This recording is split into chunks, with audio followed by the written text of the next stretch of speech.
High, অনেক দিন পরে দেখা হচ্ছে। শীতকালটা দেখো পরবো না করে ফাইনালি পড়েই গেল। আর শীতকাল মানেই ইচ্ছে হয় সন্ধেবেলা একটু পিঠে বানাই। সবশেষে বাঙালি তো, ছোটোবেলার হ্যাবিটটা থেকেই যায়। তাই লেগে পড়লাম দুধ পুলি বানাতে। বেশ কিছুদিন ধরে ক্রেভিং হচ্ছিল। আমি সময় কম লাগে যাতে, তাই জন্য চাল গুঁড়োর পরিবর্তে সুজি ব্যবহার করেছি। এখানে সুজিটা একটু গুঁড়ো করে নিয়েছি আর পাশেই দুধটা জাল দিতে বসিয়েছি। ইচ্ছে আছে গুড় দিয়ে বানাবো। রিসেন্টলি পুরুলিয়া গিয়েছিলাম, ওখান থেকে খাঁটি গুড় নিয়ে এসেছি, তো ওটা দিয়েই বানাবো। আমি না এখানে কোনো অথেন্টিক রেসিপি ফলো করছি না, নিজের মতো করেই চেষ্টা করলাম। খেতে কিন্তু বেশ ভালো হয়েছিল।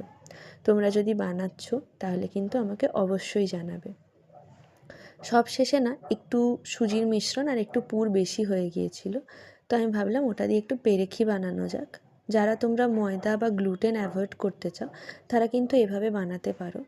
ওপরটা ক্রাঞ্চি আর ভেতরটা কিন্তু সফট থাকে, বেশ খেতে ভালো লাগে। এই দেখো, এখানে আমি গুড়টাও অ্যাড করে দিচ্ছি। গুড়টা দেওয়ার পর কিন্তু আমি আর ফোটাবো না, তাহলেই দুধটা কেটে যাওয়ার পসিবিলিটি থাকে। চলো, আমার তো এগুলো রেডি হয়ে গেছে, আমি এনজয় করি। তোমাদের সাথে কিন্তু আমার